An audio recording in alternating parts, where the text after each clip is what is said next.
Así fue como me convertí en nahual. Hola Pepe, espero que te encuentres bien. Me gustan mucho tus relatos porque me recuerdan algunos momentos malos y buenos de mi vida. Pero bueno, en esta ocasión quiero contarte una etapa cruda y difícil de mi vida.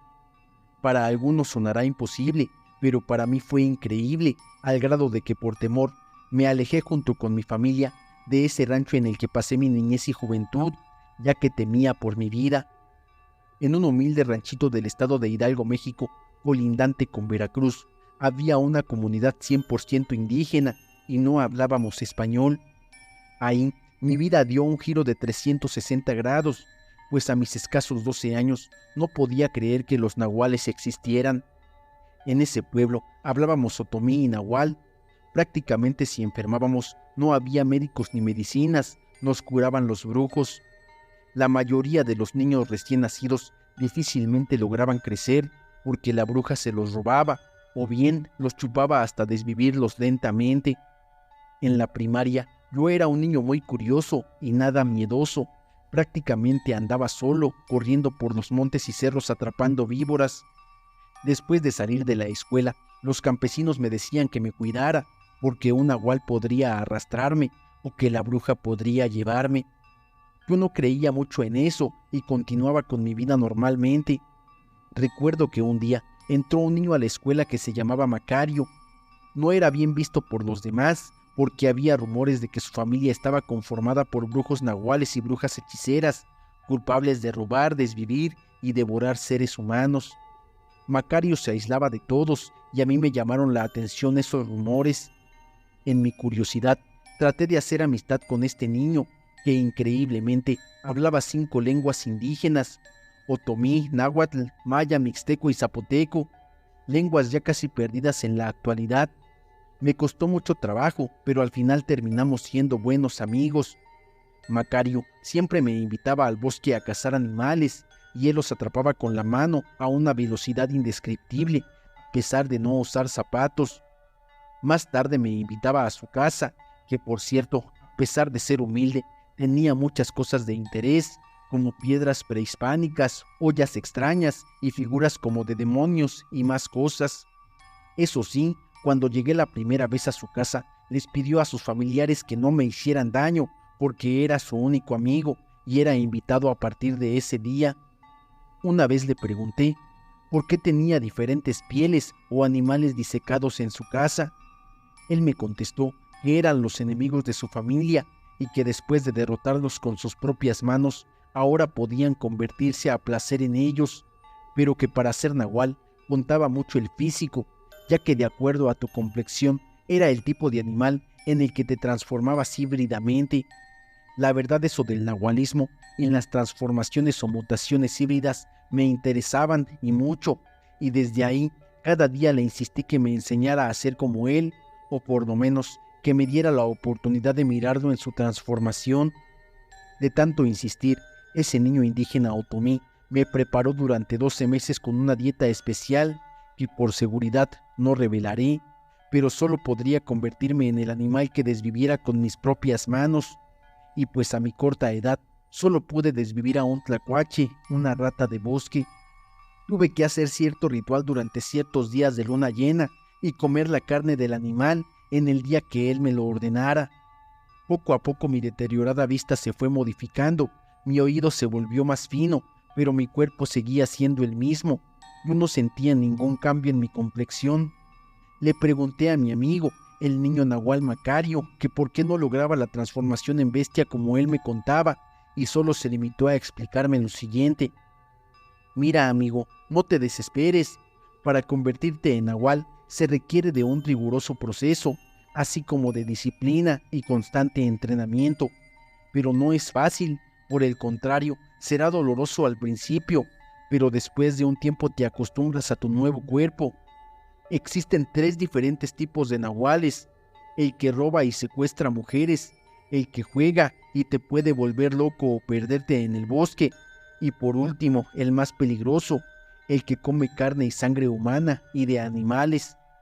Al oír esto, un escalofrío recorrió mi piel y el miedo me invadió, pero de nuevo Mi interés creció por saber más acerca de esas bestias del bosque y del diablo. Mira, amigo, aquí somos pobres y si nos convertimos en bestias nahuales no es por interés o para sacar provecho, porque de los dos procesos que existen para convertirte, ambos son por transformación. El primero es por naturaleza y con este naces o vienes a la vida en las únicas 2 noches del año sin luna, ya sea mediante parto o un don, y hasta también mediante herencia de tus abuelos. En tu tiempo de vida te alimentarás de cosas del bosque y cazarás animales, pero jamás beberás sangre humana. Prácticamente serás hijo del bosque y de las brujas chamanes. El segundo proceso para convertirte en nahual es mediante el pacto con el diablo, y éste te dará lo que pidas. Todo esto mediante otro ritual que tampoco daré detalles, pero cuando lo concluyas, nacerá una bestia híbrida que se alimentará de la sangre de bebés y carne de humanos. Pero esta será casi imposible de detener, a menos que sea destruida por otro nahual o ser humano con conocimientos en bloqueos para bajar o tumbar a un nahual o bruja híbrida. Los nahuales, por ende, mutan sus cuerpos por el del animal vencido o sometido en su totalidad, a excepción de los ojos. Esos son la única parte que tiene derecho a preservarse, con la única diferencia de que estos aún estarán en su modalidad de humanos. Yo estaba sorprendido, seguíamos con lo nuestro mientras el tiempo seguía pasando. Cuando terminamos la primaria, como regalo me permitió ver su transformación híbrida, cierta noche de luna llena. Recuerdo que esa noche su familia no estaba muy de acuerdo con mi presencia, pero por ser el hijo único no le reprochaba nada y terminaron aceptando mi compañía. Como él era nahual por naturaleza, me tocó ver que su madre, una bruja, le hizo entrega del don o cargo, y aclaro que por ser nahual de naturaleza no requirió sacrificios humanos ni de sangre. Ellos comenzaron a rezar en dialecto indígena, en un cerro virgen, poco antes de la 1 de la madrugada. Esta familia estaba compuesta por brujas y brujos, hechiceros o chamanes, así como por nahuales, bestias inhumanas o híbridas en su totalidad. Por la complexión de mi amigo, quien pesaba alrededor de los 60 kilos y medía aproximadamente unos 70 centímetros, él se transformó en un cerdo nahual frente a mis ojos. Sin embargo, su primera transformación fue dolorosa y lo asistieron 2 brujas y 2 nahuales más para evitar que se lastimara. A la vez, le acercaron un espejo para que se fuera acostumbrando a su transformación en una auténtica bestia del bosque. Horas después de que se acostumbró a su cambio, las personas lo soltaron y él salió corriendo hacia el bosque. Aquella noche había nacido una nueva criatura aterradora.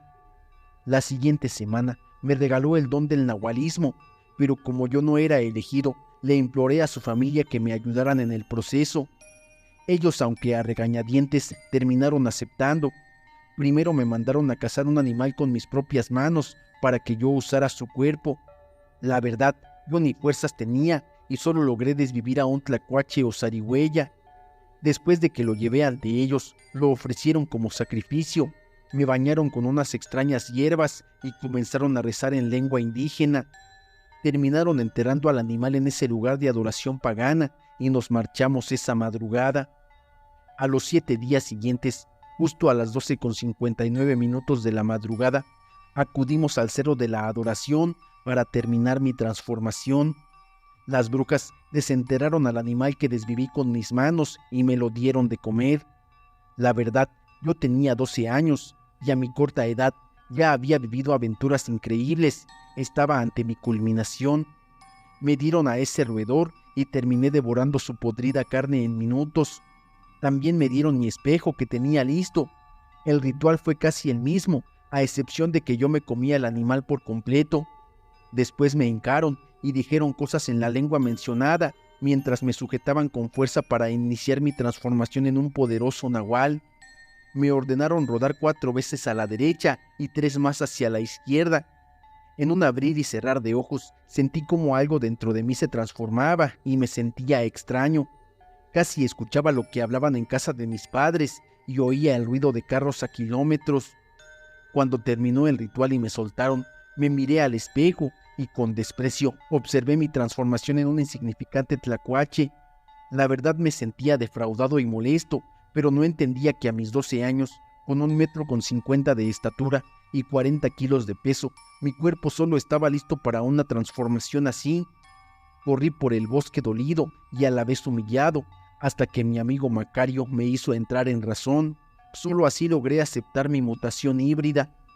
Él me dijo que esto era el principio y que lunas después me convertiría en un lobo perro y hasta en un caballo como él. Sin embargo, pactaría en no desvivir humanos ni destruir la naturaleza por ambición solo para comer. Cuando llegó el siguiente día de la transformación no acudí. Mi madre descubrió mi amistad con esa familia, que no era bien vista ni querida en la comunidad, y casi a golpes hicieron que me alejara de ellos. En la última ocasión que fui a su casa a escondidas, me hicieron jurar que al momento de convertirme en nahual, renunciaría para siempre a mi familia, ya que podría lastimarla y tendría que irme de mi casa. Una noche fui testigo de un aquelarre de su familia, una auténtica reunión de brujas. Estas se desfragmentaban el cuerpo, parte por parte, y salían volando a otros ranchos, pues sus servicios eran requeridos para hechizar y embrujar a otras personas. La verdad es que la bruja mayor, que era la madre de Macario, me ofreció una mutación más potente, pero esta requería sangre humana y sacrificio. Ahí ella faltó a su promesa y eso me asustó. Me pedía que ofreciera a mi madre y con esto obtendría poder absoluto. La verdad es que yo no quería hacer eso, pero como ya estaba en proceso el ritual, no se podía revertir. En mi primer año me ordenaron pelear contra otros nahuales para desvivirlos y así obtener su poder, pero casi siempre yo salía muy lastimado. A veces luchaba con tigres, pumas y panteras y estas casi me desvivían. Yo era muy pequeño y mi cuerpo no me ayudaba. Ahora comprendía que esa familia de mi amigo era poderosa porque les quitaban su poder a otros nahuales, y entre bestias esto estaba autorizado por el demonio. Ellos estaban interesados en desvivirme por un poder absoluto, pues yo no servía para eso. En una ocasión, por ser un nahual pactado, me mandaron a comerme a un niño, pero me pidieron que no devorara su cabeza, porque aún no era digno de hacer eso. También aprendí que solo un nahual puede quitarle el don a otro nahual y también regresarlo de la muerte. Ahí mi miedo creció y la verdad me acobardé. Después de conocer sus secretos, ya no quise más el don de la transformación y corrí a pedir ayuda a la iglesia del pueblo. Ellos me bautizaron y empecé de cero. Después, al no poder detener esta mutación, acudí con el cardenal del estado de Veracruz para que apagara esto que yo mismo había pedido. Después de años, lograron regresarme a la normalidad, apagando el don de la bestia, pero esto no le agradó mucho a mi amigo y a su familia, quienes empezaron a buscarme para desvivirme. Después de 20 años, aún sigo escondido y aislado de mucha gente, esperando que esta pesadilla termine. En mi última etapa como nahual, desperté a las 7 de la mañana bañado en sangre y aún con restos de intestinos de algún animal del bosque.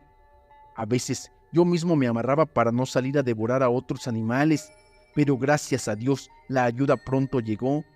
Las bestias híbridas recuperan su tejido dañado de cualquier forma y sanan sus cuerpos en cuestión de segundos, aunque todavía sienten el dolor de una herida antes de que sane. Las bestias nahuales híbridas pueden colocar sus huesos de nuevo en su lugar muy rápidamente después de que se han roto, siempre y cuando hayan consumido una dieta regular de sangre humana y carne antes de la lesión. Aquellos nahuales que se alimentan de animales seguirán sanando mucho más rápido que un humano, pero sus lesiones, especialmente las más graves, tardarán mucho más en sanar que otro híbrido que se alimente de sangre humana. Es importante mencionar que un nahual deja de envejecer una vez que revierte su transformación. Los híbridos se vuelven inmunes a todas las enfermedades, virus e infecciones, pero gracias a que me ayudaron, no tuve necesidad de eso y ahora vivo alejado de ese pueblo de auténticas bestias nocturnas. La muerte se me apareció en las vías del tren. Hola Pepe, mi nombre es Marcelo. Me animé a escribirte mi historia o anécdota, mejor dicho, experiencia, pues me pasó a mí y a un compañero de trabajo. Hace unos años, el 31 de octubre para amanecer el 1 de noviembre, en ese entonces trabajaba como guardia de seguridad para Ferrocarriles Mexicanos, Ferromex, en el patio de Empalme, Sonora, con turnos de 24 horas. Todo el día transcurrió normal, con los rondines en todo el patio, que tiene 1 kilómetro de largo y 8 vías de ancho. En la madrugada, los rondines también eran a pie, con la diferencia de que en la noche éramos 2. Pasaba de medianoche y le dije a mi compañero: Omar, vamos a hacer el rondín. Él respondió: sale pues, vamos. Salí de la oficina y notamos que el ambiente estaba muy tenso, casi no había aire y había muy poco ruido, pero estábamos acostumbrados a eso, pues ya nos habían pasado muchas cosas. Sin embargo, esto fue lo más fuerte. Llevábamos más de medio rondín cuando de pronto vimos a una persona que parecía llevar un palo en la mano y tenía la capucha de una sudadera negra que le cubría el rostro, y detrás de él un perro gris. Lo miramos y nos dirigimos a él para llamarle la atención y decirle que saliera del patio. Esas eran las encomiendas de mi capitán por los altos índices de robo. Al estar a unos 5 metros, nos dimos cuenta de que no hacía ningún ruido, y eso que en las vías del tren había balastro, unas piedras que ponen en las vías y al pisar hacen demasiado ruido. Omar me dijo: mira, no hace ruido al caminar, tampoco el perro. Yo le grité: buenas noches, tiene que salir del patio en este momento. La persona se detuvo y el perro igual, pero no hacía ningún movimiento. Nos acercamos más y estando a unos 4 metros de distancia le dije molesto: ¿estás sordo o qué? El ser me contestó moviendo su cabeza hacia los lados, diciendo no, y a Omar y a mí nos dio un escalofrío que nunca podré olvidar. La temperatura bajó de repente. Le dije: quítese su capucha o gorro, y no hacía nada. Entonces, entre mi mente y corazón dije: ay Señor, ayúdame mi Jesucristo, solo estoy haciendo mi trabajo, tu sangre tiene poder. Volví a exclamar: quítese su capucha. Ya empuñando el arma que traía, obedeció y le alumbró un foco de los que estaban a un lado de la vía. Este ser tenía una forma cadavérica, sin ojos, muy tétrico, como si fuera la misma muerte. Me volví a encomendar a Dios y dije: ¿qué hago, Señor? Ayúdame. Omar se quedó paralizado sin decir palabra y le dije: gracias y por favor, salga del patio, no le diremos otra vez. Nos dimos media vuelta y le dije a Omar: córrele, vámonos, córrele. Llegamos a las oficinas y le dijimos al encargado lo que había pasado y que no saldríamos más en el turno. Él solo nos dijo: si no lo hacen los voy a reportar con el capitán. A lo que le dijimos: pues haz lo que quieras, ya no vamos a salir. Al final, para entregar el turno, salimos y revisamos. Luego de unos minutos, vimos a lo lejos un perro con un antebrazo en el hocico y otros peleando por una pierna humana. Íbamos a reportar por radio cuando de repente nos dijeron: vayan a la punta norte y tomen datos de todo. Llegamos y había una persona desvivida, cercenada por el tren. La verdad, recuerdo que todo estaba muy tétrico. Era un hombre que acostumbraba a viajar en el tren de carga y por los influjos del alcohol o alguna droga no se trepó bien y le pasaron varios vagones por encima. La muerte vino por él en la madrugada y nosotros no lo supimos. Gracias por leer mi historia. Saludos. La Plaza Embrujada de Puebla. Hola Pepe, mi nombre es Eduardo Jiménez y quiero contarte una historia que me sucedió cuando comencé a trabajar como guardia de seguridad. Esto ocurrió hace aproximadamente 11 o 12 años, cuando tenía 18 años y estaba por cumplir 19. Era mi segundo trabajo, ya que la mayoría de los empleos estaban muy mal pagados, y trabajar como guardia de seguridad durante 12 horas me permitía ganar un poco más, así que empecé en esa labor. Los primeros días fueron relativamente tranquilos, no ocurría nada fuera de lo común. Sin embargo, con el paso de los meses, empecé a ver sombras y experimentar cosas extrañas. Le preguntaba a mis compañeros, pero me tomaban por loco. Ellos ya sabían lo que sucedía, pero no me decían nada, tal vez para no asustarme.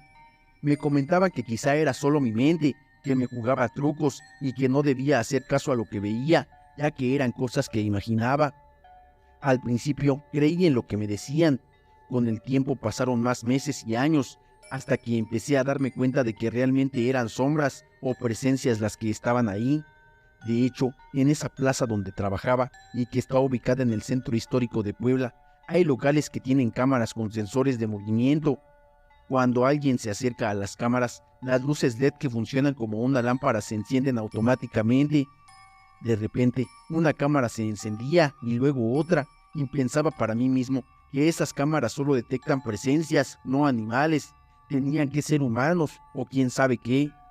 Así transcurrieron los años. Llevaba aproximadamente 3 años en esa empresa y en ese servicio, hasta que llegó un compañero nuevo al que me tocó capacitar. Con el tiempo, él también subió de rango al igual que yo. Yo era el segundo al mando de los guardias. En una ocasión estábamos platicando y fumando un cigarro, disfrutando de nuestra charla, cuando de repente vimos una sombra en el pasillo. Ese pasillo estaba cerca de una zapatería y un módulo de helados, en un centro comercial donde hay muchos locales. Vimos que la sombra era alta, llevaba un sombrero y una capa y nos miraba fijamente. No podíamos ver bien su rostro y nos preguntamos qué podría ser. Teníamos curiosidad por saber qué era lo que estábamos viendo, así que nos pusimos de acuerdo y dijimos: tú te vas por un lado y yo me voy por el otro, para averiguar realmente quién es. Pensamos que tal vez alguien se había brincado o que alguien se había quedado en la plaza sin que nos diéramos cuenta. Cada uno rodeó el área y dimos la vuelta, pero no logramos ver a nadie. Comentamos: ¿por dónde se fue? Si se fue por este lado, tú debiste haberlo visto. Si se fue por el otro, debí verlo yo. Sin embargo, no había nadie. La verdad es que nunca supimos quién era. A pesar de que buscamos intensamente, jamás dimos con esa presencia. Así continuaron los meses. En otra ocasión, estábamos reunidos en la caseta. Éramos 7 elementos por turno. En el centro comercial hay un puente y unas escaleras eléctricas que conducen a la zona gastronómica. Ese puente tiene luces y de repente vimos que se encendieron. Nos preguntamos: no puede ser que se hayan encendido si todos estamos aquí abajo, pues ¿quién falta? Todos estábamos presentes y era extraño que las luces se encendieran sin una razón aparente. Entonces acordamos dividirnos. 3 guardias se fueron por un lado y 3 al otro.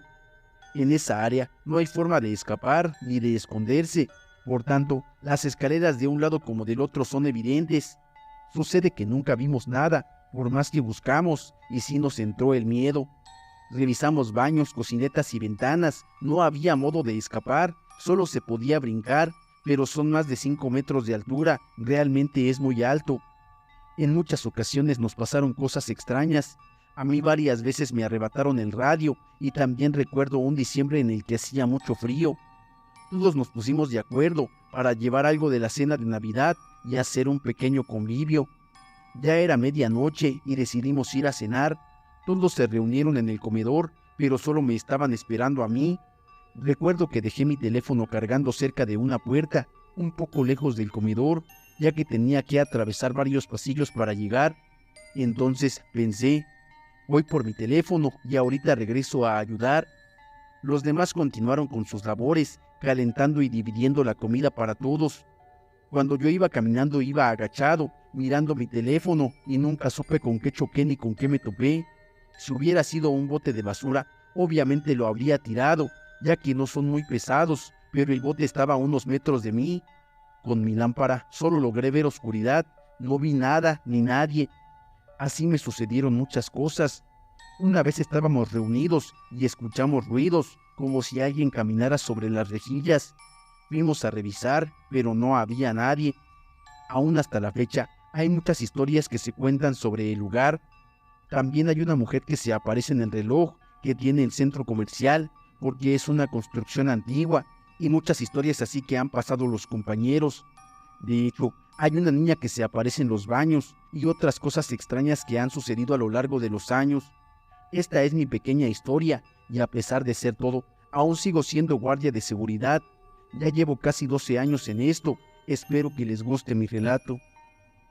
La tamalera caníbal de la Ciudad de México. En una popular colonia de la Ciudad de México había un próspero negocio de tamales que era famoso en toda la zona. El lugar ofrecía una gran variedad de tamales: rojos con chile seco y costilla de puerco, tamales de mole con suculentos trozos de pollo, tamales verde con un toque picante y carne de puerco, entre muchos más. Además, estos tamales se acompañaban con una selección de atoles de diversos sabores, que iban desde el tradicional chocolate y champurrado hasta el más exótico, tamarindo, guayaba o fresa. La verdad es que siempre había largas filas de clientes ansiosos por disfrutar de esos tamales tan afamados. Todos salían del local con sonrisas en el rostro, satisfechos y alabando la calidad de la comida que ofrecía el lugar, conocidos por todos como Tamales Doña Licha. Con el paso de los años, el negocio siguió prosperando, ganando fama no solo en la colonia, sino en toda la ciudad. Sin embargo, esa reputación impecable se desmoronó de manera abrupta e inesperada. Una tarde, un niño llamado Juanito se estaba comiendo su tamal favorito, uno de salsa verde con carne de puerco, cuando hizo un escalofriante descubrimiento. Al morder el tamal, algo duro le hizo fruncir el ceño. Al inspeccionar el interior, encontraron lo impensable, un dedo humano entre la masa y la salsa. Aterrorizado, Juanito corrió hacia su madre para mostrarle el hallazgo. Al verla, el rostro de la mujer se desfiguró en una mueca de horror. Inmediatamente fueron a la policía a denunciar lo ocurrido. Tras una exhaustiva investigación, la policía arrestó a doña Licha, la dueña del negocio, que hasta ese momento había sido la cara amable y trabajadora del lugar. Durante los interrogatorios y bajo una fuerte presión, doña Licha terminó por confesar lo impensable. Llevaban años utilizando carne humana en la elaboración de los tamales. Todo había comenzado años atrás, cuando doña Licha tuvo una acalorada discusión con su amante, un hombre llamado Braulio, conocido por ser un vividor y malviviente que la golpeaba y le quitaba dinero constantemente. En esa última pelea, cuando Braulio la estaba golpeando brutalmente, doña Licha, en un acto desesperado, se defendió y le clavó un cuchillo directo al corazón, matándolo al instante. Desesperada y sin saber qué hacer con el cadáver, doña Licha recurrió a su hijo Vicente, un joven de 18 años. Juntos tramaron un plan macabro para deshacerse del cuerpo. La solución que encontraron fue usar la carne de Braulio para los tamales. Lo que comenzó como una acción desesperada, pronto se convirtió en una práctica habitual. La clientela, sin saberlo, elogiaba la calidad de la carne, diciendo que era la mejor que habían probado. El negocio floreció aún más después de ese macabro suceso, pero cuando la carne de Braulio se agotó, doña Licha y Vicente se enfrentaron a un dilema. La solución que encontraron fue tan aterradora como inimaginable. Comenzaron a desvivir a otras personas para seguir abasteciendo su despensa. Hombres, mujeres e incluso niños fueron víctimas de este horrendo crimen, convirtiéndose en el relleno de los famosos tamales que tanto éxito les habían dado. Durante años nadie sospechó nada, el negocio seguía creciendo y la clientela aumentando, pero cometieron un error imperdonable, dejaron un dedo humano entero en uno de los tamales. Fue ese fatídico error el que reveló el horror que se escondía detrás del éxito de Tamales Doña Licha. Este aterrador episodio ocurrió en la colonia Portales de la Ciudad de México, una fría tarde de septiembre de 1971. Desde entonces, el nombre de Doña Licha quedó grabado en la memoria colectiva como uno de los casos más espeluznantes de la historia criminal de la ciudad. Mi primo falleció por ver a La Llorona. Hola Pepe, me encantan tus historias y sé que son reales, ya que a mí me pasó una que te voy a contar. Deseo que mi historia sea anónima, por mi primo más que nada. Cuando tenía 10 años, un primo mayor tenía sembrados cempasúchil en unas parcelas que rentaba, ya que se acercaba el Día de Muertos. Para ser exactos, era el día 28 de octubre. En esos días, mi primo estaba cortando la flor y nos pidió ayuda a mí y a otro primo, a quien llamaremos Christopher, que tenía 15 años. Volviendo a la historia, Christopher y yo fuimos a ayudarle a cortar la flor.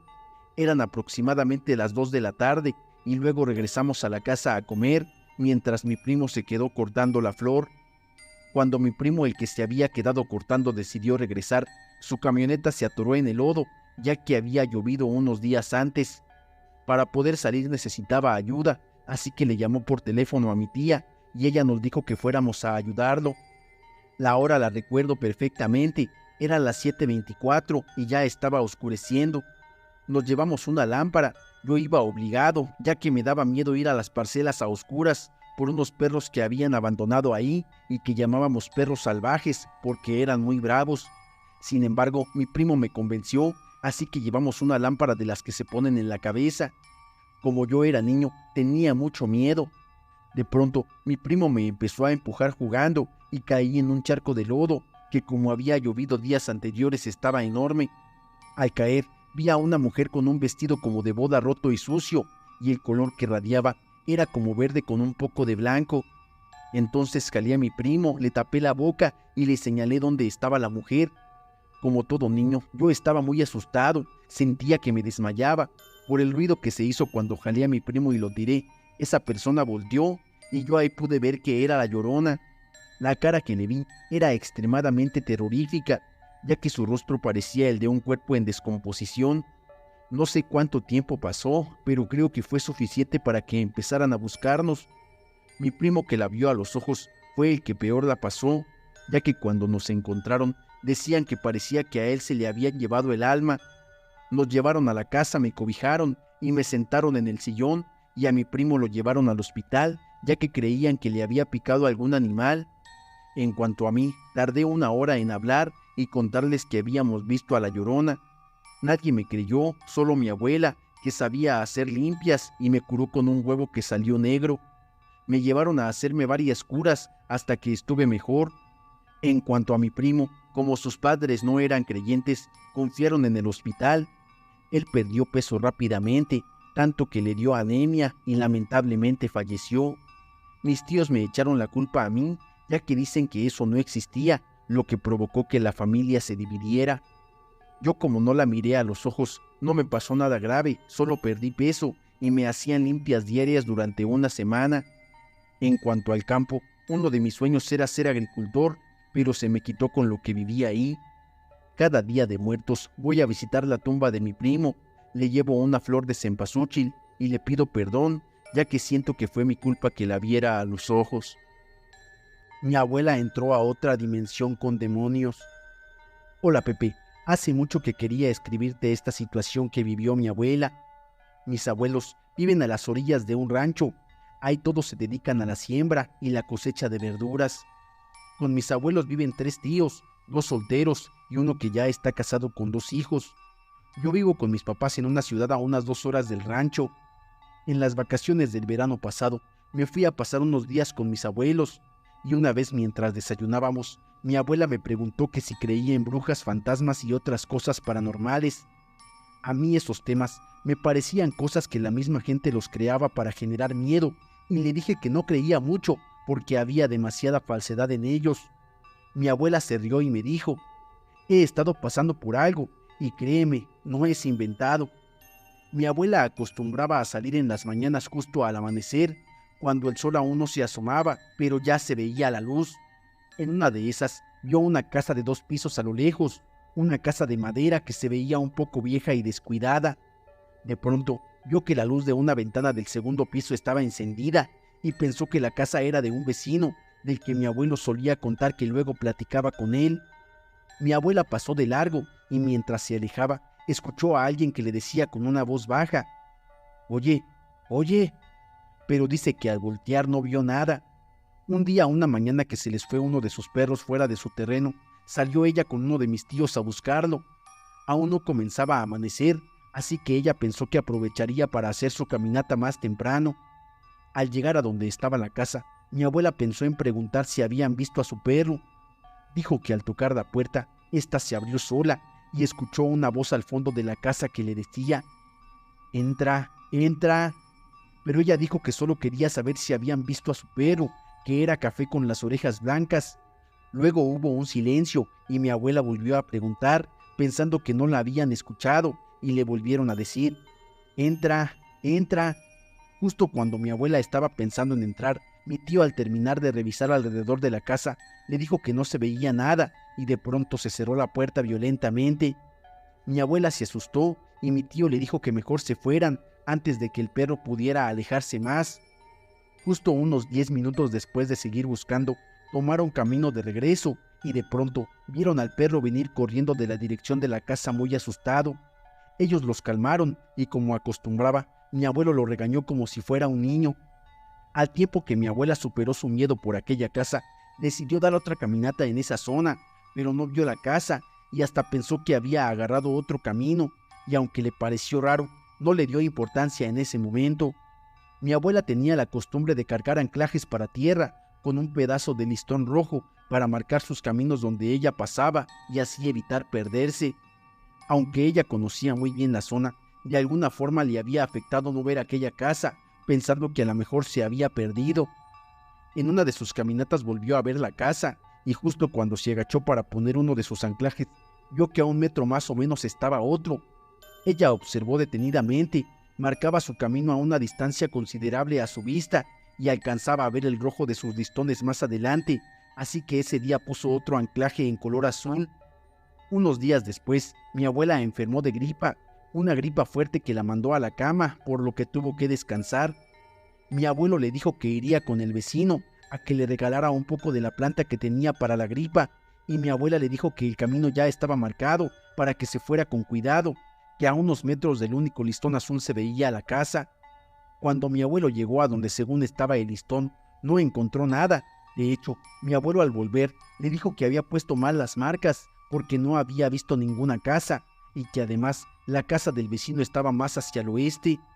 Mi abuela, un poco confundida, le dijo que ella había marcado con azul, que ahí había una casa, pero por los malestares que ella tenía, mi abuelo no quiso contradecirla y le preparó su té.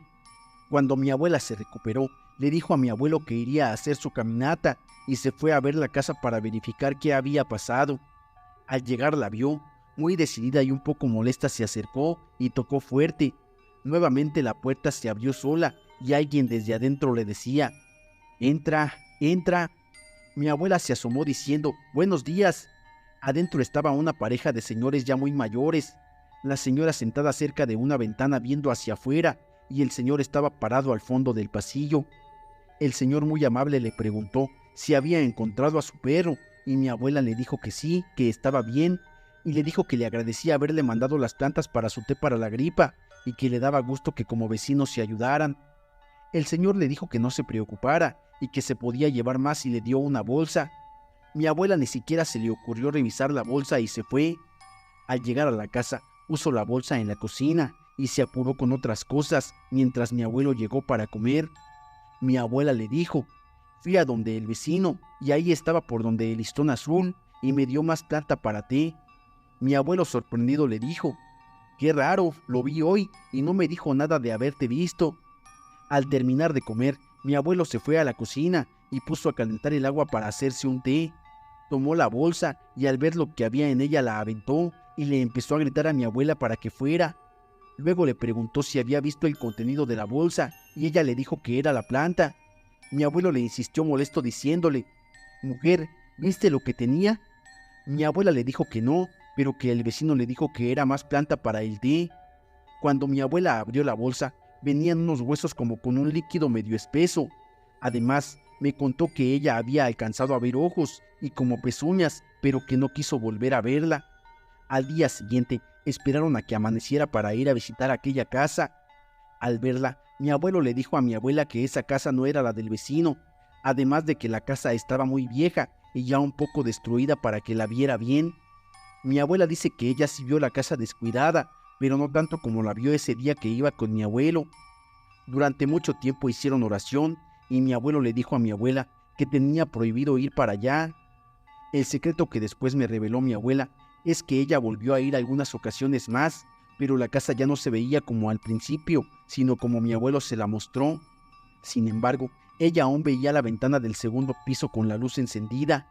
Mi abuela piensa que son almas perdidas que necesitan oración para encontrar su camino, pero mi abuelo cree que son seres malos, como demonios que la quieren a ella, porque solo a ella la atraen y le hablan. Encontraron oro en las bardas de adobe de mi casa. Hola Pepe, te quiero contar mi historia. Todo esto empezó a la edad de 8 o 9 años. Nuestra casa era un terreno grande, separado a la mitad en dos construcciones, una casa de adobe y la otra de bloques. En mi casa teníamos un árbol de peras, pero decidieron cortarlo porque ya era muy viejo. En ese entonces, al sacar las raíces, encontraron esqueletos de niños y en la otra raíz los huesos eran más grandes y había hormigas rojas. Después de eso, comencé a tener una experiencia extraña, ya que por las noches me empezó a sacar una sombra negra y grande. Yo no le tomaba forma, hasta el tercer día que la vi bien y me llevaba a la casa de adobe. Ahí el piso era de piedra de río y había unas escaleras. Debajo de ellas había otras, las cuales nunca habíamos visto ni sabíamos que teníamos. Esa noche descendimos y me mostró unos cofres. Había un ropero y unos barriles que contenían oro, y había unos túneles que llegaban a la parroquia y el otro al centro de salud. Después de eso mi madre vendió la casa y nos fuimos a vivir a la capital. A la semana nos enteramos de que habían derrumbado la casa. Uno de los trabajadores manejaba la retroexcavadora y al darse cuenta encontraron el dinero. Lo curioso es que dentro del adobe había centenarios y los trabajadores se los llevaron. Fue una mala idea porque a uno de ellos lo estaban sacando de su casa en las noches y el muerto le pegaba muy feo. Hubo una ocasión en que durante el día varias personas vieron que este joven era arrastrado y golpeado por algo que no se podía ver. Sin poder hacer nada, solo escuchaban los gritos de aquel joven. Con el tiempo lo llevaron a curar, pero ya nunca fue el mismo. Por último, a mí lo que me sacaba por las madrugadas era el charro negro. Cuando pude verlo bien, su traje de charro era muy bonito, con bordes de color oro y botones. Su cara no se veía, pero reflejaba el universo como si fueran estrellas y medía como 2 metros. Traía unos anillos muy llamativos y en ese momento no tuve miedo. Desde entonces he pasado por otras experiencias que luego te contaré. Mi padre vende flores afuera del panteón y vio a los difuntos. Bueno, te cuento que mi padre y su familia son de un pueblo al sur de Puebla. En esta temporada de Día de Muertos, él va a vender al panteón incienso, floreros, flor de muerto y todo lo relacionado que se pueda usar para el día de velar en el panteón. Durante esa semana que él vende en el cementerio, se queda a dormir por las noches ahí mismo.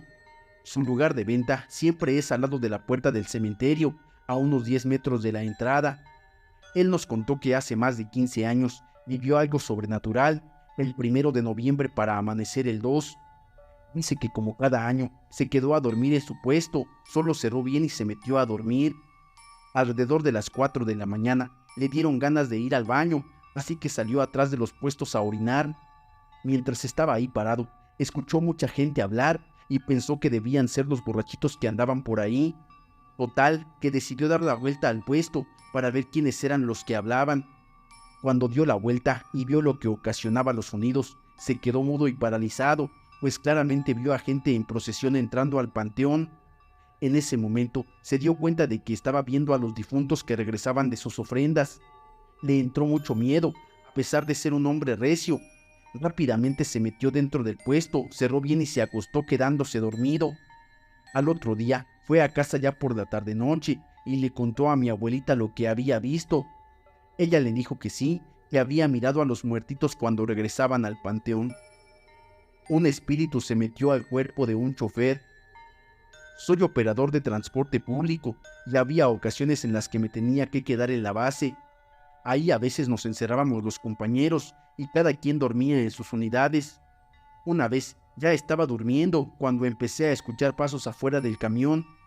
Como habían tirado tepetates se oían los pasos, pero no hice caso y me volví a acostar. Luego empecé a escuchar voces como susurros de una mujer. En ese momento me habló un compañero pidiéndome que fuera a verlo. Gritaba que se le subía a una mujer y que lo ahorcaba. Fui con él y decidí quedarme a dormir ahí porque no había nadie. De pronto empezamos a oír pasos, susurros y nos empezamos a poner nerviosos. Josué, mi amigo, no reaccionaba, así que fui a ver a otro compañero y le pedí que me ayudara a bajar a Josué porque no sabía qué le pasaba. Al principio no me creyó, pero en la segunda vez que fui a buscarlo, le dije que no estaba jugando y finalmente se fue con nosotros. Le contamos lo que estaba pasando y nos tranquilizamos los tres, así que empezamos a dormir. Más tarde Mario me despertó y me pidió que tranquilizara a Josué. Al notar que Mario no podía mover su cuerpo y al ver a Josué, me di cuenta de que tenía los ojos en blanco y la boca abierta. Con voz de mujer nos dijo que nos bajáramos del camión. Al hablar nos salía vapor de la boca y se sentía un frío penetrante dentro del camión. Llamé 3 veces a mi patrón porque no podía entrar la llamada y a la tercera vez logré comunicarme. No sé si los vecinos escuchaban el ruido del camión porque estuve 20 minutos con el motor encendido y pisando el freno para llamar su atención. Finalmente, llevé el camión a una capilla que hay en la base, cerca de la casa de los vecinos, y esos 20 minutos fueron los más largos de mi vida. Sentía que estábamos en un silencio absoluto. En ese momento Josué se incorporó, pero su cara se veía muy demacrada, con la boca abierta. Cuando nos miraba, su mirada era impactante, no sé cómo describirlo. Después de que pasé el camión a la capilla, me asomé por el retrovisor y vi a una mujer de blanco. No se lo quise comentar a mis compañeros, ya que uno estaba en shock y Josué no respondía. Su vestido de la mujer era largo, de esas gentes de antes, pero se veía muy descuidado, como si la hubieran arrastrado, y tenía un color amarillento. Luego llegaron los dueños de la casa, bajaron los vecinos y les platicamos lo que había pasado. Subieron a ver a Josué y le echaron agua bendita, pero él no se acordaba de nada. También le echaron agua bendita a los demás carros, el mío fue el último. Me preguntaron por qué había dejado el switch abierto, a lo que respondí que era imposible. Después de ese suceso, los vecinos comentaban que les movían los trastes de la cocina en la madrugada. Así es como las brujas absorben la energía de los bebés. Hola Pepe, me gustaría contarte una historia que le sucedió a mi mamá de nombre Rocío, ya que después de esa experiencia, ella cree en las brujas. La familia de mi madre es de Pachuca, Hidalgo, de un pueblo que se llama Santo Tomás. Todo inició cuando mi madre era joven, tenía alrededor de 16 años. En ese entonces comenzó a trabajar con una señora que era enfermera. Esta mujer le enseñó a inyectar y esto fue una bendición para mi madre, ya que en ese entonces ella era el sustento de su familia, porque su madre, mi abuelita, los había abandonado y mi madre, al ser la mayor, se hizo cargo de cuidar a sus hermanos. Para obtener un poco más de ingresos, ella iba a inyectar a las personas que la llamaban. Una mañana tenía la encomienda de ir a inyectar a un bebé pequeño, de entre 4 o 5 meses. Esa era la tercera inyección del pequeño, así que fue a la casa donde vivía. Al llegar a la casa de Lupita, que es como llamaremos a la madre del bebé, le aplicó la inyección y después le preguntó: «¿Es la última inyección, verdad, Lupita?», a lo que ella le respondió que sí. Mi madre recordaba que el niño había tenido gripe, así que esa era su última inyección que le había puesto para que se recuperara completamente. Todo transcurrió normal en esa ocasión. Mi madre regresó a su casa y siguió con su vida, pero cuando pasó una semana, llegó una señora a su casa, ya que iban a venderle tortillas o cosas así, y le dijo: «Buenas tardes, Rocío, ¿cómo estás?». Mi madre contestó: «Muy bien, ¿y usted cómo está?», a lo que la señora dijo: «Muy bien, hija. Oye, ¿vas a ir al entierro del hijo de Lupita?». Mi madre, muy sorprendida, le contestó: «¿Cómo? Si hace apenas una semana lo inyecté». Entonces, extrañada, preguntó: «¿Pero de qué falleció?». La señora miró a mi madre, pensando que tal vez ella tenía algo que ver, o quizás sabía algo, y le dijo: «Pues no sabías, lo chupó la bruja». Mi madre se quedó sorprendida, porque en ese pueblito realmente hay muchas brujas y todo tipo de nahuales. Es un lugar muy pequeño, con pocas casas, y aunque no le había pasado directamente a ella, sí había escuchado sobre experiencias de otros. Se quedó impactada por lo sucedido. Ese mismo día por la tarde, mi madre se fue a visitar a la señora. Al llegar, se percató de que ese día era el entierro. Se acercó a Lupita y le dijo: «Lupita, buenas tardes, ¿cómo estás?». La señora, con la cabeza baja, respondió: «Pues, ¿qué te digo, Rosy?», y se le notaba muy triste. Mi madre le preguntó: «Pero si el niño estaba bien, ya se había mejorado». Entonces la señora Lupita contestó: «Sí, Rosy, él estaba mejor». Mi mamá le preguntó: «Entonces, ¿qué le pasó?». La señora Lupita le contestó que ese día por la tarde-noche estaba acostada con el bebé, lo había terminado de bañar y en ese momento comenzó a sentirse muy cansada al grado de dormirse. Recuerda que entre sueños veía cómo el bebé lloraba, pero ya no se podía mover y terminó quedándose completamente dormida. Al despertar, notó que el bebé no estaba, así que lo buscó por todas partes hasta que lo encontró debajo de la cama, por el respaldo de la cabecera. Asustada, intentó ver al bebé, pensando que se había caído o algo por el estilo. Cuando logró reanimarlo, se dio cuenta de que su boca estaba llena de puntitos y los dedos también estaban cubiertos de ellos. Fue entonces cuando se dio cuenta de que la bruja había chupado al bebé. Ella, triste y sin saber qué hacer, lo llevó al doctor, pero los médicos no le dieron ninguna explicación, simplemente le dijeron que el bebé ya no tenía signos vitales. Con lágrimas de tristeza el niño falleció y le entregaron su cuerpecito. La señora fue a darle sepultura. Mi madre, aún sin poder creer, se acercó al ataúd del bebé y se dio cuenta de que toda su boquita estaba llena de puntitos, al igual que sus dedos. Triste, mi madre le dio el pésame a la señora, y fue en ese momento cuando se dio cuenta de que realmente todo lo malo existe, las brujas y los nahuales. El espíritu de una señora me quería llevar al otro mundo. Hola Pepe, te mando un gran saludo desde San Luis Potosí. Hace mucho tiempo yo viajé a Ciudad de México de turista y de paso a visitar a mi familia. Para llegar a la casa de mi familia tenía que pasar por la casa de una bruja que hacía curaciones, entre otras cosas. Recuerdo que una vez mi madre me dijo que esa señora tenía pactos con el diablo, lo cual me daba escalofríos al pasar por aquella casa. También se rumoreaba que esa señora ya había fallecido, cosa que yo no sabía. Al llegar a la casa de mi familia, mi madre me recibió como de costumbre con un abrazo. Más tarde, cuando ya estaba por anochecer, salí a la tienda por algunas cosas que me hacían falta. Cuando iba rumbo a la tienda, me encontré con una señora mayor, la cual fue muy amable conmigo, pero había algo que me daba miedo de ella. Me asustaba cuando me miraba con una mirada fija sin despegar un solo ojo de mí. Solo recuerdo que cuando se fue la señora, sentí como un escalofrío que recorría todo mi cuerpo y como se me reventaba una cadenita de la Virgen de Guadalupe, la cual era muy apreciada para mí, porque me la dio mi abuelo antes de morir, diciéndome que esa cadenita me iba a cuidar de todo mal. Al pasar unos días, comencé a sentirme muy mal, casi sentía que fallecía. Mi madre, muy preocupada, acudió a un doctor muy bueno que estaba a unas cuadras. El doctor no me encontró nada, así que mi madre, al no saber qué hacer, me llevó con una bruja que estaba en San Luis Potosí, de la cual decían que era muy buena para eso. Al llegar donde la bruja, mi madre pagó y la bruja empezó a curarme con hierbas. Entre ellas, recuerdo que era un pirul. La bruja le dijo a mi madre que el espíritu de una señora mayor que había fallecido andaba en pena y me quería mandar al otro mundo. Pasaron 2 o 3 meses y poco a poco empecé a sentirme bien y a encomendarme más a la iglesia, a Dios y a la Virgen de Guadalupe.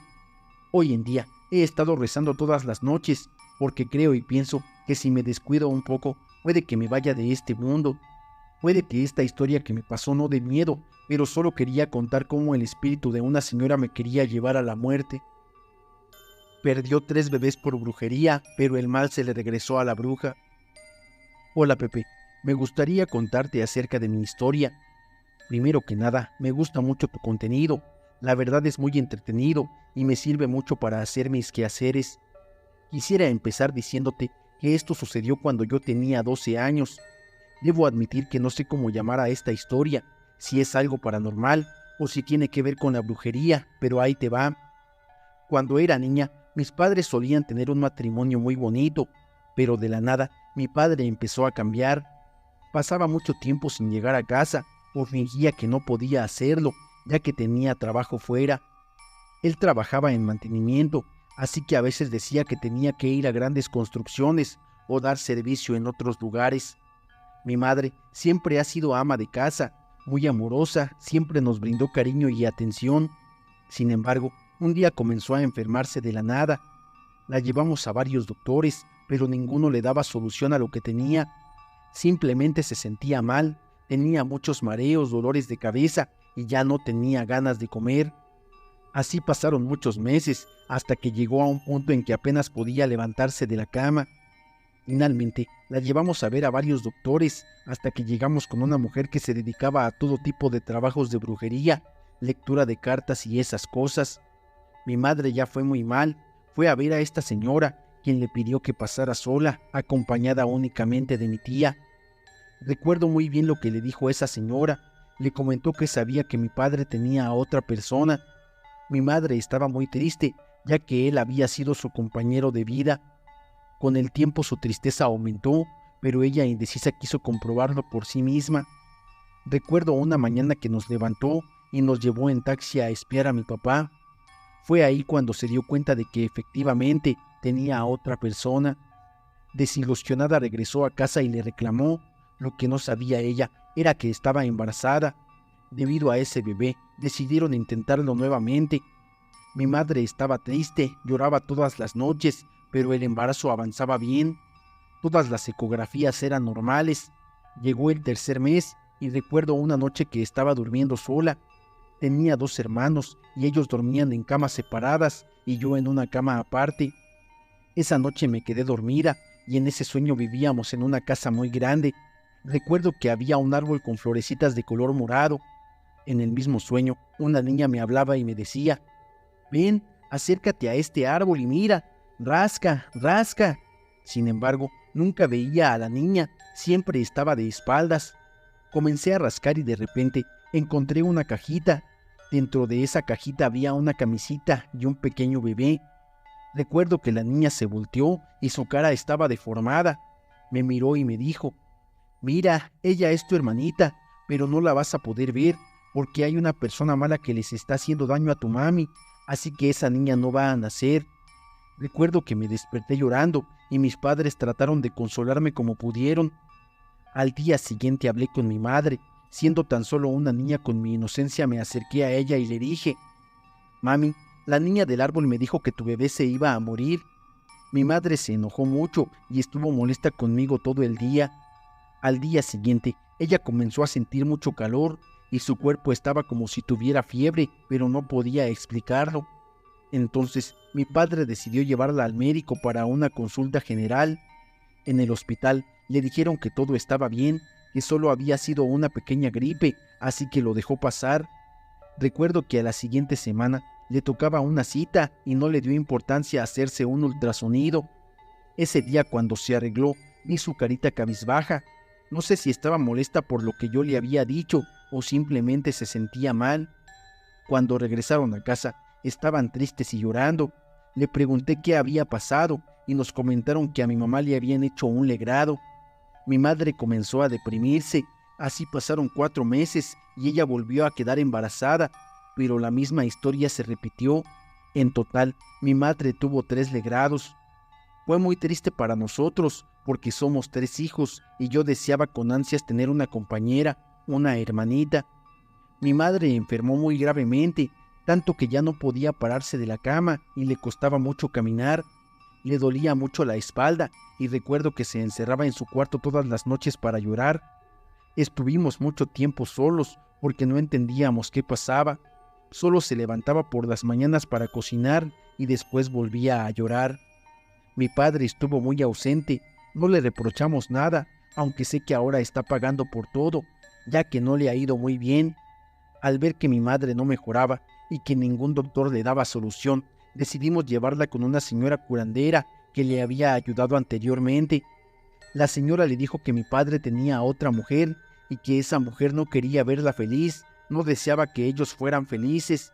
Según la señora, ella era la que estaba desviviendo a sus bebés y le dijo a mi madre que nunca podría ser feliz con mi papá, ya que él realmente amaba a esa mujer. Tiempo después, ya un poco más grandes, mi madre decidió dejarlo. Recuerdo que mi padre ya estaba viviendo con esa mujer, incluso esa mujer tenía un altar de muertos. Te cuento esto porque mi esposo, cuando yo quedé embarazada, la conoció. Él me la describió y recuerdo que me dijo que tenía un altar a la Santa Muerte. Yo no soy muy devota de eso, pero respeto las creencias de los demás.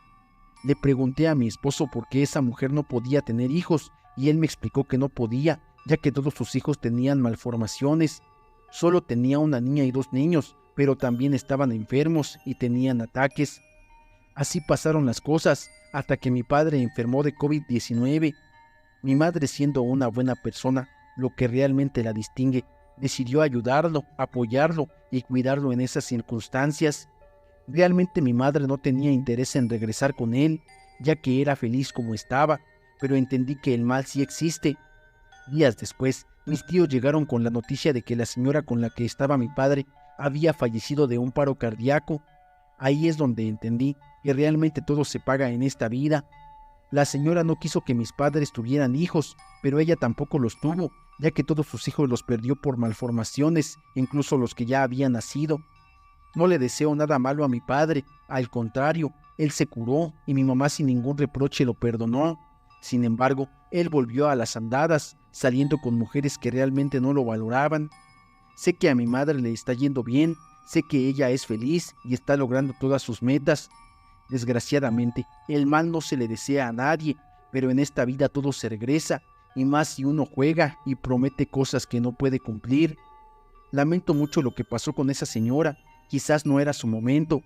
Hoy en día he vivido muchas experiencias paranormales y la verdad me da miedo porque veo fantasmas, sombras y todo ese tipo de cosas que se contactan conmigo cuando realmente me siento asustada. Recuerdo muy bien el día que le conté a mi madre lo que pasaba con su bebé.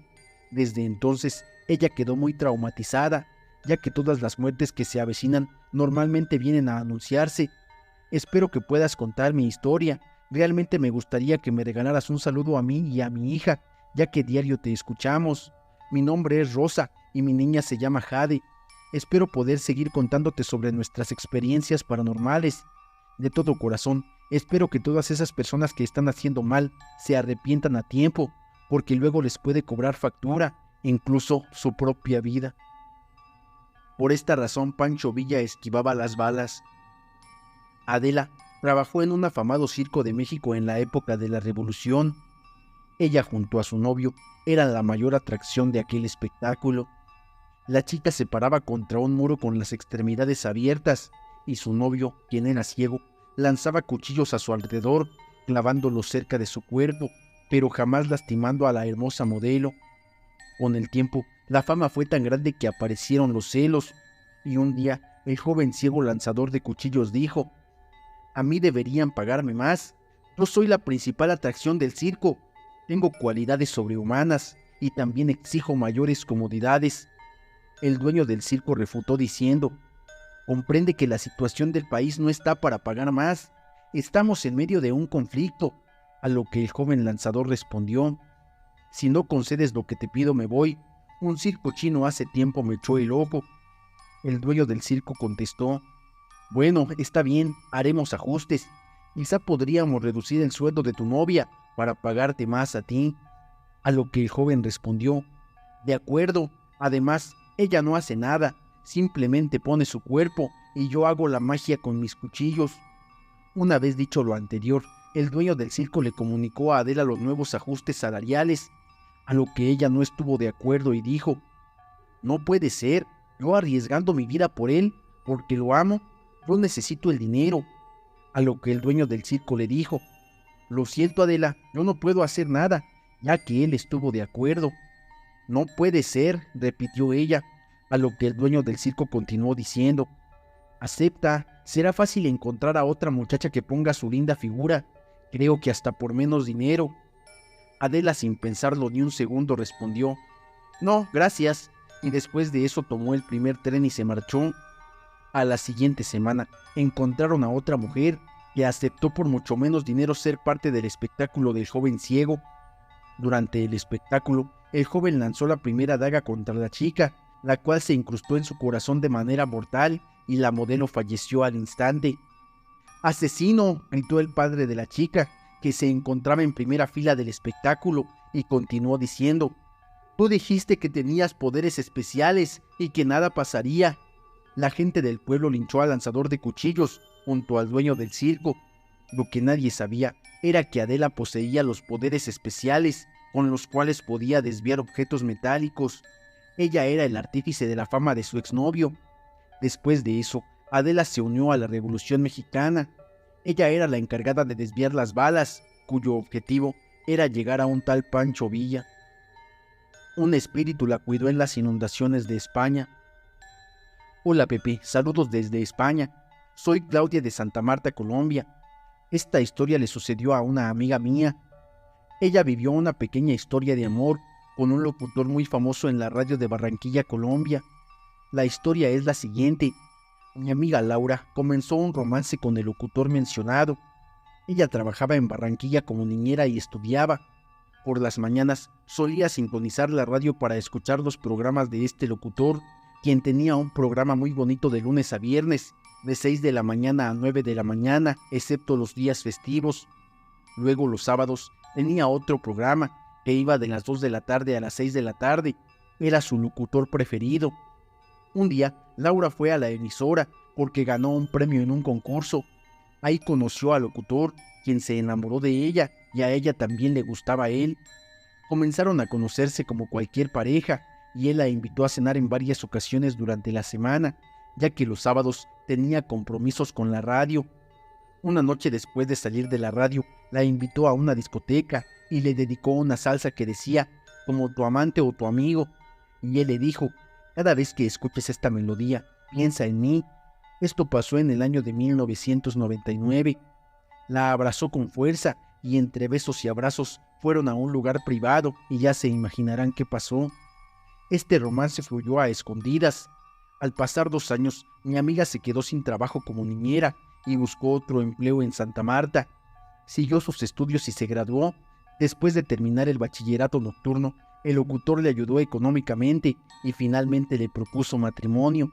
Sin embargo, ella tenía otra meta, terminar la universidad y venir a España para trabajar, y aquí fue donde nos conocimos. Pero antes de irse, él le dijo, no te puedo llevar de paseo a donde tú quieras y luego nos devolvemos a Colombia, porque como sabrás, no puedo renunciar a la radio. Al escuchar esto, Laura tomó una firme decisión que le rompió el corazón al locutor. Le dijo que su meta era trabajar en España y quedarse en ese país. En 2015, después de que ella terminara la relación, el locutor sufrió mucho y le dio un infarto. Dicen que murió mencionando su nombre y según su empleada, él casi no comía nada.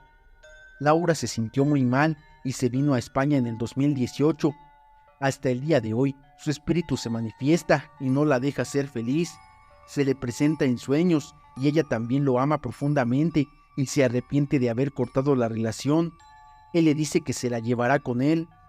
Recientemente, con la tragedia que ocurrió aquí en Valencia, donde ella vive cerca de mí, se le presentó en sus sueños y le dijo, amor, te voy a cuidar. En el sueño, ella se vistió bonita para él. Este sueño lo tuvo hace poco, el lunes 29 de octubre del 2024. La tragedia ocurrió el mismo día 29 de octubre en Valencia, España. Hubo un huracán y una fuerte riada, con casas inundadas, coches enterrados y tormentas intensas. Él la salvó porque mi amiga Laura estuvo en la calle en medio del caos. Gracias a Dios y al alma de este señor estamos bien. Marineros encontraron a una sirena bebé en el mar. Hola Pepe, mi mujer me contó que tenía un tío que era marino embarcado. En una de esas ocasiones en las que le platicaba una de sus aventuras le contó lo siguiente. Dice que en una ocasión venía de Europa. Ya estando en el Golfo de México, se detuvieron a pescar con una red y atraparon sin querer a una niña de entre 3 y 4 años de edad en el mar. Al principio, todos pensaban que quizá era tripulante de alguna embarcación naufragada, pero en cuanto la vieron, se dieron cuenta de que era imposible, pues dicen que la niña tenía membranas entre sus dedos. Era de piel clara y ojos completamente negros. La tenían en un estanque donde guardaban los pescados y atrapaban durante las pescas. Dicen que la niña era muy dócil y jugaba con los pececitos. Ellos querían llevar a la niña como diera lugar a tierra firme para que todo el mundo se enterara, pero dice que de repente empezaron a escucharse golpes fuertes en el casco del barco y no lograban hacer nada. De repente, el barco empezó a moverse por sí solo de lado a lado. Parecía que algo debajo del agua intentaba hundir la embarcación, pero no lo lograba. Entonces, estando el cielo estrellado, se empezó a nublar y hubo un viento fuerte, como si fuera un huracán. Mi mujer le preguntó a su tío si nadie traía una cámara o algo para tener pruebas, pero por los tiempos no era tan común. Al final, el capitán les ordenó dejar libre a la niña porque temía por la vida de la tripulación. Cuando llegaron a tierra, dice que les hicieron firmar un acuerdo de confidencialidad y no podían decir lo que había pasado.